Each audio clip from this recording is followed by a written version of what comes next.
আসসালামু আলাইকুম। Hello guys, আশা করি আপনারা সকলেই ভালো আছেন। আলহামদুলিল্লাহ, আমরাও ভালো আছি। আজ আমি আপনাদের সাথে শেয়ার করব আমাদের খুশির এবং আনন্দের একটি দিন। কারণ আমার মা বাবার স্বপ্নের বাড়ি নির্মাণ কাজ চলছে। দেখুন, একদম চেপা চাপা দিয়ে যাচ্ছে, এদিক দিয়ে বাঁশ, ওদিক দিয়ে বাঁশ। বাঁশের জ্বালায় একদম হাঁটাচলা করা যায় না। আজ ছাদ ঢালাই দেওয়ার আগের সমস্ত কাজ কমপ্লিট হলো। আজ ঢালাই দেবার পালা। ছাদের যে রড বাঁধা বা ওয়েল্ডিংয়ের কাজ ছিল, পাইপ ফিটিংয়ের কাজ সব কমপ্লিট। আজকে ছাদ ঢালাই দিবে। দেখুন, সব কাজই তারা সেরে রেখেছে। আমাদের এই বাড়িতে 4টা বেডরুম, 2টা ওয়াশরুম, একটি ড্রয়িং রুম, একটি ডাইনিং, একটি কিচেন।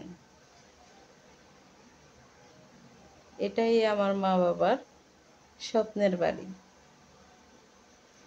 আজ এত আনন্দ এবং খুশির দিন আমাদের, যা বলার কোনো ভাষা নেই। কিন্তু এত খুশির দিনেও আমার মনের এক পাশে এই আনন্দের একটু কমতি রয়ে গেল।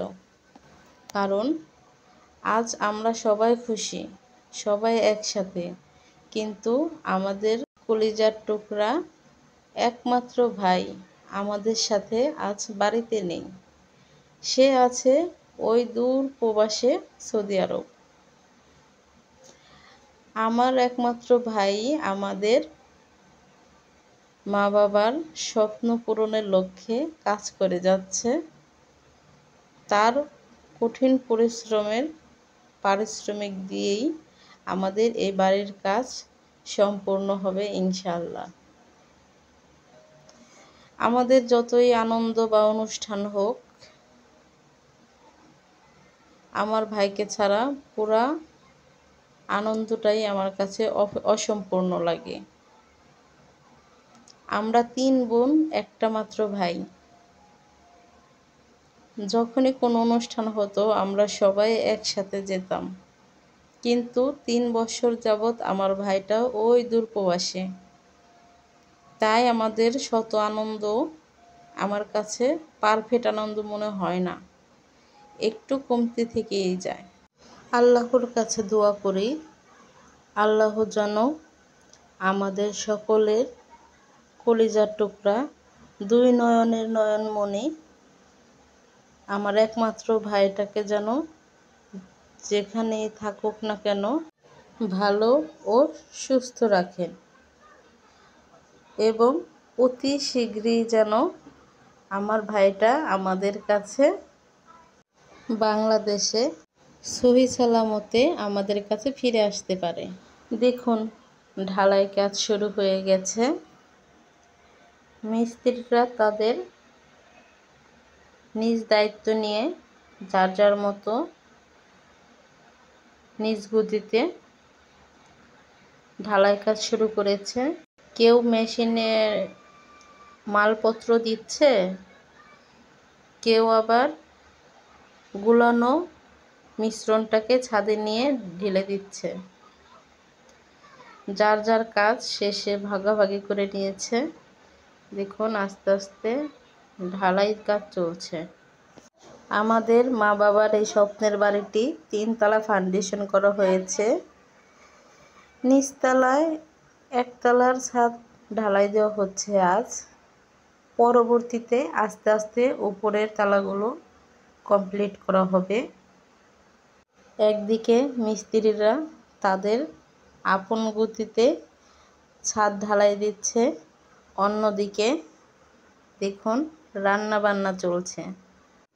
কারণ আমাদের এখানে ছাদ ঢালাইয়ের দিন আশেপাশের সমস্ত মানুষকে এবং মিস্ত্রিদের পেট ভরে খাবার খাওয়াতে হয়। তাই এখানে রান্না করে নিচ্ছে। দেখুন, পায়েসটাকে রান্না করে নামিয়ে রেখে দিয়েছে। দেখুন আমি একটু নাড়াচাড়া করে দেখছি কেমন হয়েছে। আর রান্না হবে রুই মাছ, ভাত, ডাল আর বিরিয়ানি। মুরগির মাংস দিয়ে এখানে চিকেন বিরিয়ানি করা হয়েছে। দেখুন কত ঝরঝরে। এবার সবাইকে খাবার দিবার পালা। সবাই দুপুরবেলা খেতে বসেছে। দেখুন বাইরে টেবিলে, রুমের ফ্লোরে সবাই যার যার মতো খেতে বসে পড়েছে। আমার ছোট ভাইয়েরা দেখুন সবাইকে খাওয়াচ্ছে। খাবার শেষে আবার ঢালাই কাজ শুরু। আবার ঢালাই দেওয়ার কাজ চলছে। ঢালাই কাজ এবার প্রায় শেষের দিকে। মাত্র অল্প একটু ছাদ ঢালাই বাকি আছে। দেখুন এই পাশটা পুরোপুরি কমপ্লিট ছাদ ঢালাই। আজকে এ পর্যন্তই। দেখা হবে নতুন ভিডিও নিয়ে। ততক্ষণ আপনারা সবাই ভালো থাকবেন, সুস্থ থাকবেন, আমাদের সবার জন্য দোয়া করবেন। আজকে এ পর্যন্তই। আল্লাহ হাফেজ।